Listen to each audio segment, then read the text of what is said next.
18 एकादशी माता मंदिर, सखीपुरा, इंदौर गेट, उज्जैन। पंडित आशीष जी जोशी, एकादशी माता मंदिर, उज्जैन से ये पत्र है। जहां बैठे हों कृपया अपने स्थान पर खड़े हों और दोनों हाथ एक बार हिलाकर अपने पत्र की प्रस्तुति दीजिएगा। कहीं बैठे हों तो हाथ हिला सकते हैं। पंडित आशीष जी जोशी, एकादशी माता मंदिर। कहीं बैठे हैं? पीछे कहीं बैठे हो तो हाथ हिलाकर हर हर महादेव जरा जम के चिल्ला देना, आवाज हो जाएगी। पत्र में लिखा है, एकादशी माता मंदिर उज्जैन से हूं, आशीष जोशी, पशुपति व्रत प्रभाव। बड़े भाई के हाथ में 4 जगह पर गांठ के कारण नस ब्लॉक हो चुकी थी। 17 जनवरी 2022 को बड़ोदरा के डॉक्टर को बताया था। उन्होंने कहा एंजियोग्राफी करने की कहा था और हाथ में जहां गांठ थी उनको निकालकर ऑपरेशन करने का बोला था। अंगूठा भी कटना था, ये डॉक्टर बोल चुके थे बड़ौदा के। पशुपति व्रत का प्रमाण क्या है गुरुदेव? मैं खुद ब्राह्मण हूं, पर विश्वास किसको कहते हैं ये पशुपति व्रत ने दिखा दिया। गुरुदेव, एक बार पशुपति व्रत का उपवास प्रारंभ करा, तीसरा सोमवार हुआ था और डॉक्टर को दिखाने के लिए हम गए तो डॉक्टर ने कह दिया कोई एंजियोग्राफी नहीं करना, कोई हाथ नहीं काटना, आपकी गठाने अंदर गल चुकी है और हाथ ठीक हो चुका है। ये पत्र है।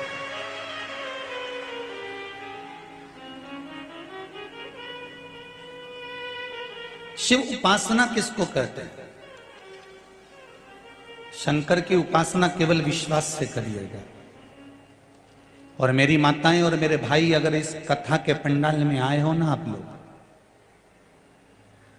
आस्था चैनल पर अगर कथा सुन रहे हो या फेसबुक पर कथा सुन रहे हो तो एक बात बड़े ध्यान से लगा कर रखना, कहीं पर भी कथा सुन लो, विश्वास रखकर अगर सुनी है, भले आपका और हमारा मिलना नहीं हो रहा, पर विश्वास रखकर अगर सुनी है तो 3 महीने में मेरा बाबा आपकी मन की मुराद तो पूर्ण कर ही देगा।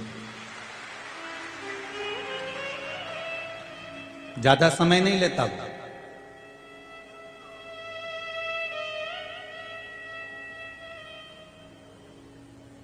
शंभो शरणे पड़ी मांगूं घड़ी रे घड़ी, दुख काटो दया करी ने दर्शन आपो।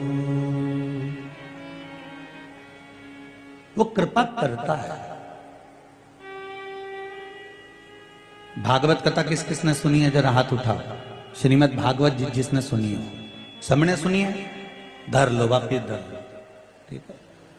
भागवत जी में पंडित जी एक प्रसंग सुनाते हैं कि भगवान कृष्ण कालिया नाग को मारने के लिए एक कदम के पेड़ के ऊपर चढ़े और फिर गेंद को लेने के लिए कूद पड़े। बोलो सही है कि गलत है? अरे बोलो तो सही जीजियो, सही है नहीं? हाँ, नहीं कथा कहीं गड़बड़ होनी ना तो तुम तो बिल्कुल बोल दिया करो कि कथा गड़बड़ हो गई। ठीक है, तो महाराज सुधर जाएगा।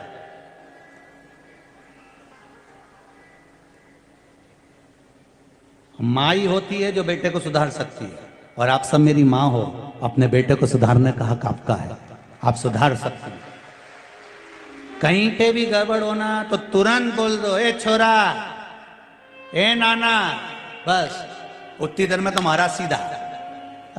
तो तुम तो बिल्कुल कई दिक्कत नहीं। अपने अपन कथा करने बैठे हैं, इसका मतलब ये तो नहीं कि महाराज ही महाराज बोलेगा, तुम भी बोल सकते हो। कदम के पेड़ के ऊपर भगवान कृष्ण चढ़ गए और वो गेंद को लेने के लिए कूद पड़े। श्रीमद् भागवत कथा में आता है कि यमुना जी के घाट पर कालिया नाग के विष से यमुना इतनी विषैली हो गई थी कि जितने घाट पर जितने पेड़ थे, जितने वृक्ष लगे थे, वो सारे के सारे सूख चुके थे।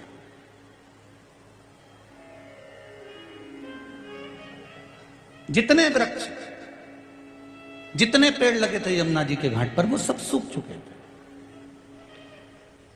केवल एक वृक्ष ऐसा था कदम का यमुना जी के घाट पर, जिस पेड़ पर, जिस वृक्ष पर मेरा ठाकुर, मेरा कृष्ण चढ़ा था, बस वो वृक्ष हरा भरा था और उसी पर मेरा कन्हैया चढ़कर यमुना जी में कूदा था। एक वृक्ष।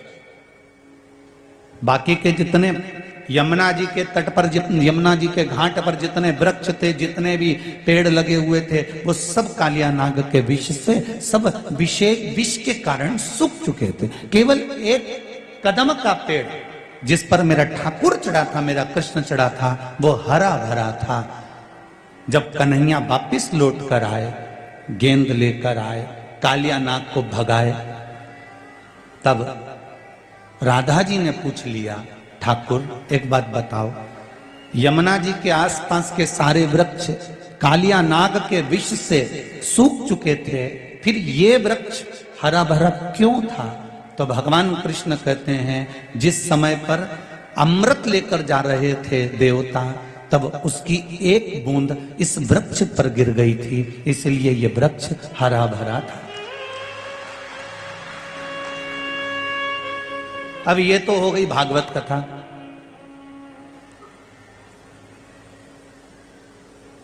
सारे वृक्ष सूखे हुए थे और एक वृक्ष हरा भरा था, क्योंकि उस पे अमृत की बूंद गिर गई थी।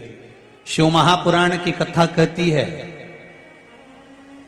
जिस पर शिव महापुराण की, शंकर की करुणा की अगर बूंद गिर जाती है, दुनिया सूख जाए पर वो नहीं सूख पाता जिस पर गिरी है अमृत की।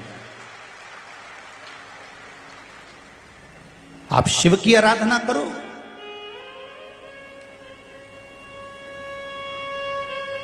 अरे तुम रोज रोज मंदिर जाओगे, पशुपति व्रत करोगे, भगवान की भक्ति करोगे ना, तो पड़ोसियों की भी मुखाग्रविंद की जिब्या सूखने लगेगी। अरे बताओ, इसके यहाँ तो खूब आरिया माल, इसके यहाँ तो खूब कृपा हो रही है, बताओ बड़ी बड़ी कृपा हो रही, इसकी छोरी तो बताओ, इसके बहू के तो छोरा हो गया, इसके यहाँ तो 8 साल से औलाद नहीं थी, 6 साल से औलाद नहीं थी, इसके यहाँ तो ये बीमारी थी, फिर ठीक कैसे हो गई। अर्थात सारी दुनिया के वृक्ष सूख जाए पर मेरा शिव की आराधना, भगवान का भजन, शंकर का स्मरण, ये सूखने नहीं देगा आपको। आपको हरा की हरा बनाकर रहेगा, ताजा की ताजा बनाकर रहेगा। आप भक्ति तो करो, भजन तो करो, स्मरण तो करो।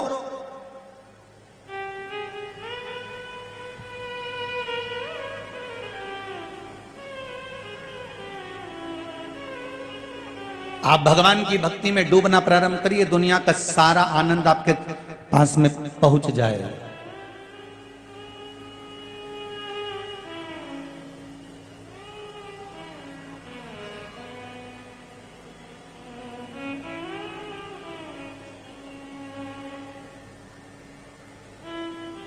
भक्ति और उस भक्ति का बल दोनों को पहचानिएगा आप जीवन। जिस मंत्र को आप जपते हो, श्री शिवाय नमस्तुभ्यम जप रहे हो, चाहे पंचाक्षर नमः शिवाय जप रहे हो, चाहे षडाक्षर ओम नमः शिवाय जप रहे हो, चाहे 12 अक्षर ओम नमो भगवते वासुदेवाय जप रहे हो, चाहे गायत्री मंत्र का जाप कर रहे हो, चाहे महामृत्युंजय मंत्र का जाप कर रहे हो, आप जिस मंत्र को जप रहे हो, मंत्र कोई साधारण नहीं है।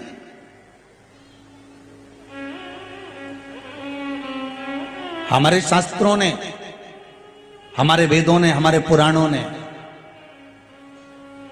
जिन मंत्रों का निर्माण करा है, जिन मंत्रों को हमें दिया है, वो मंत्र साधारण नहीं हो सकते।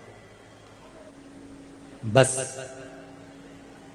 भगवान भोलेनाथ जी से इतनी सी प्रार्थना है, इतनी सी विनती है कि इन मंत्रों को दुनिया के लोग संजो कर रखें।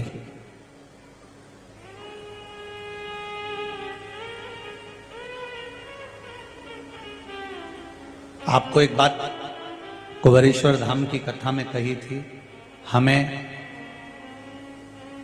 बाबाओं के चक्कर में या महाराजों के चक्कर में नहीं पड़ना, हमें तो एक के चक्कर में पड़ना है, वो है देव अधिदेव महादेव। इसके सिवा में किसी से मतलब नहीं। तुम्हें सियोर वाला महाराज से भी बिल्कुल मतलब नहीं होना चाहिए। मैं तो मतलब होना चाहिए देव अधिदेव महादेव से, जिसके ऊपर तुमने एक लोटा पानी चढ़ाया।